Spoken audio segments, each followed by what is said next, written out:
माता की, भरत शत्रुघ्न की, वीर लक्ष्मण की, वीर हनुमान की, अपने अपने माता पिता की। राजा दशरथ के घर चारों पुत्रों का जन्म और पूरी अयोध्या की खुशी का कोई ठिकाना नहीं। धीरे धीरे चारों पुत्र बड़े हुए, उन्होंने गुरुकुल में दीक्षा दी।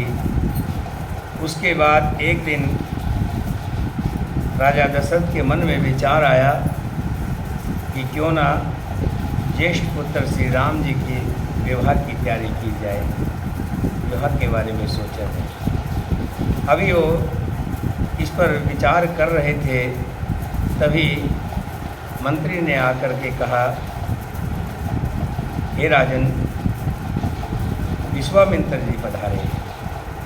जैसे ही राजा ने सुना कि विश्वामित्र जी आए हैं, तो उसी पल दौड़े दौड़े पहुँचे और जाकर विश्वामित्र जी के अगुवाई की, अभिनंदन किया, सिर झुका करके दंडवत प्रणाम किया और कहा, वो भाग्य मेरे कि मेरे घर विश्वामित्र जी पधारे। मेरा बड़ा भाग्य है, आपके आने से ये अयोध्या नगरी पवित्र हो गई है और मेरा भी कल्याण हुआ। फिर कहा कि हे ब्राह्मण, आपके आने का कारण बताइए, क्या उद्देश्य लेकर के आप आए हैं। जो भी आपकी मनोकामना होगी, जो आपकी इच्छा होगी, जो आप चाहें, मैं देने के लिए वचनबद्ध हूँ। जैसा आप कहेंगे मैं आपके वचनों का पालन करूँगा, आप मुझे आदेश करें। ऐसा सुनकर विश्वामित्र जी बड़े प्रसन्न हुए और वो कहने लगे कि राजन, ये आपके अलावा और कौन कह सकता है इतनी बड़ी बात, क्योंकि आप रघुकुल के अंदर पैदा हुए हैं और रघुकुल की ये मर्यादा रही है, प्राण जाए पर वचन ना जाए। आपने हमेशा ही संतों का, ऋषियों का, महात्माओं का आदर किया है और उनके सभी कार्यों को पूरा किया है। हे राजन, आप बड़े तपशाली हैं, आप बड़े योगशाली हैं, आप धर्मात्मा हैं। फिर राजा ने दोबारा से विनती की कि प्रभु, आप अपने आने का कारण बताइए। तब विश्वामित्र जी ने कहा, हे नृप श्रेष्ठ, नृप मैंने होता राजा, हे नृप श्रेष्ठ, हे राजाओं में श्रेष्ठ महाराज दशरथ, हे नृपश्रेष्ठ महाराज दशरथ का ये अद्भुत विस्तार से युक्त वचन सुनकर महातेजस्वी विश्वामित्र जी पुलकित हो उठे और इस प्रकार कहने लगे, अब अच्छा, अब मैं जो बात मेरे हृदय में है उसे कहता हूँ, उसे सुनिए। हे नृपश्रेष्ठ, सुनकर उस कार्य को अवश्य पूर्ण करने का निश्चय करना। आपने मेरा कार्य सिद्ध करने की प्रतिज्ञा की है, इस प्रतिज्ञा को तोड़ना मत, सत्य करके दिखाना।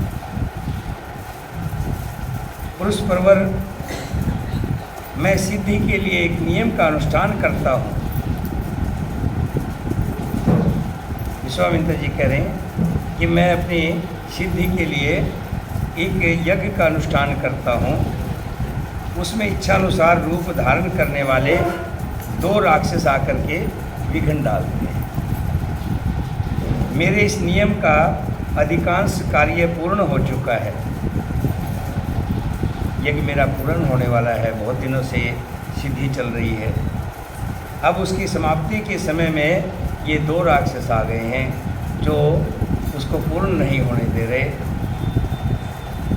उनके नाम मारीच और सुबाहु हैं। वे दोनों बलवान और बहुत ही सुशिक्षित हैं, बहुत मजबूत है और बलवान हैं। उनका मुकाबला किसी के बस का नहीं। उन्होंने मेरी यज्ञ वेदी पर रक्त और मांस की वर्षा कर दी है। इस प्रकार उस समाप्तप्राय नियम में विघ्न पड़ जाने के कारण मेरा परिश्रम व्यर्थ चला जाएगा अगर वो यज्ञ पूर्ण नहीं हुआ। मैंने बड़ी मेहनत से, परिश्रम से उस यज्ञ को यहाँ तक लाया हूँ। अब समाप्ति का समय है, अगर वो पूर्ण नहीं हुआ तो मेरी सालों की मेहनत बेकार हो जाएगी। मैं उत्साहहीन हो गया हूँ और आपके पास चला आया हूँ। उन्होंने मेरी यज्ञ वेदी पर रक्त और मांस की वर्षा कर दी। हे पृथ्वीनाथ, हे राजन, उनके ऊपर अपने क्रोध का प्रयोग मैं कर सकता हूँ, मैं उनको श्राप दे सकता हूँ। लेकिन कहते हैं कि जब कोई कथा, कीर्तन, सत्संग, यज्ञ, कोई घर में प्रयोजन हो, उस समय क्रोध नहीं करना चाहिए।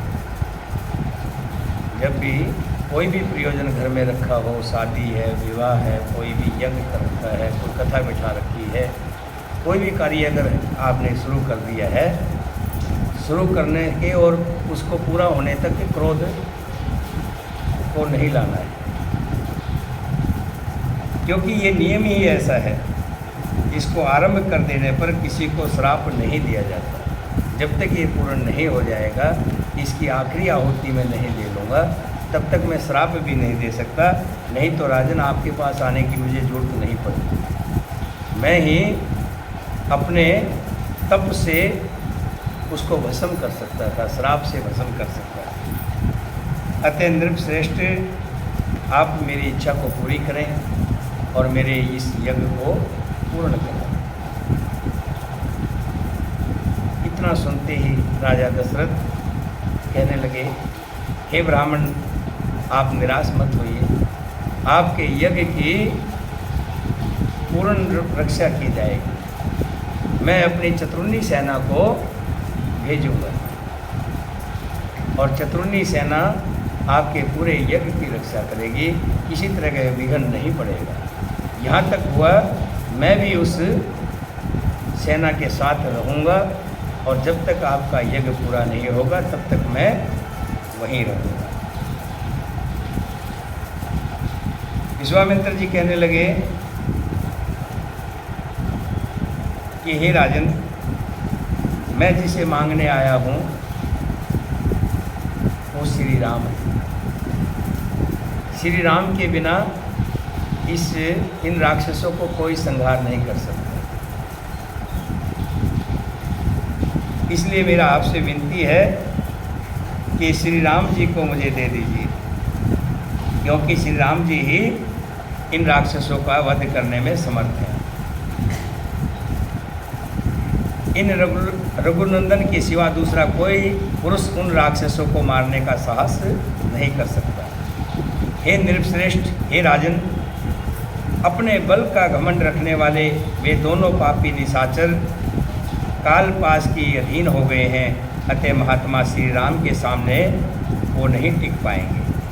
हे राजन, आप पुत्र विषेक स्नेह को सामने ना लाइए।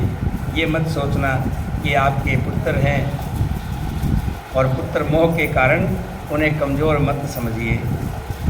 उनको सामने पुत्र स्नेह सामने मत लाइए। मैं आपसे प्रतिज्ञापूर्वक कहता हूँ कि उन दोनों राक्षसों को इनके हाथों से मरा हुआ ही समझिए। सत्य पराक्रमी महात्मा श्री राम क्या हैं ये मैं जानता हूँ। महातेजस्वी वशिष्ठ जी तथा ये अन्य तपस्वी भी जानते हैं कि श्री राम जी कौन है।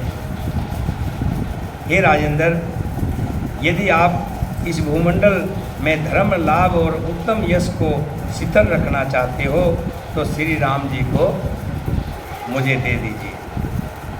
हे रघुनंदन, यदि विशिष्ट आदि आपके सभी मंत्री आपको अनुमति दे तो आप श्री राम जी को मेरे साथ विदा कर दीजिए। पहले अपने मंत्रियों से, सभी ऋषि राज ऋषियों से सलाह कर लीजिए।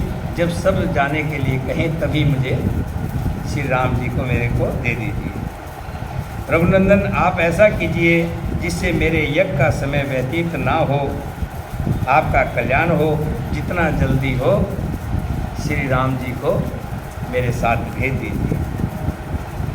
ये धर्म और अधर्म, धर्म और अर्थ से युक्त वचन कहकर धर्मात्मा महातेजस्वी परम बुद्धिमान विश्वामित्र जी चुप हो गए।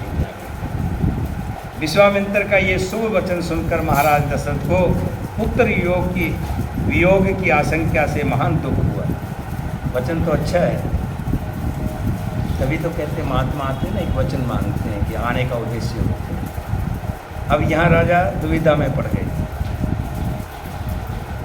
जब उन्होंने सुना कि श्री राम को मांगने आए हैं, अब कोई आए और आकर के आपके बैठे और आप उनका आदर सत्कार करें, फिर आपसे कुछ ऐसी चीज़ मांग लें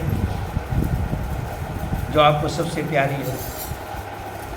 आज तो कलयुग है, कलयुग में आकर के ज़्यादा नहीं तो कोई कहे ये घर मुझे दे दो। जैसे रावण के वो जो पूर्वज थे ना, जो उन्होंने शंकर जी की सबसे प्यारी चीज़ मांग ली थी, क्या? लंका को ही मांग लिया कि अगर दक्षिणा में देना है तो लंका ही दे। अब सोचिए कितना बड़ा दिल रहा होगा, कितनी महानता है शंकर जी की, जिसको अपनी पत्नी के लिए पार्वती जी के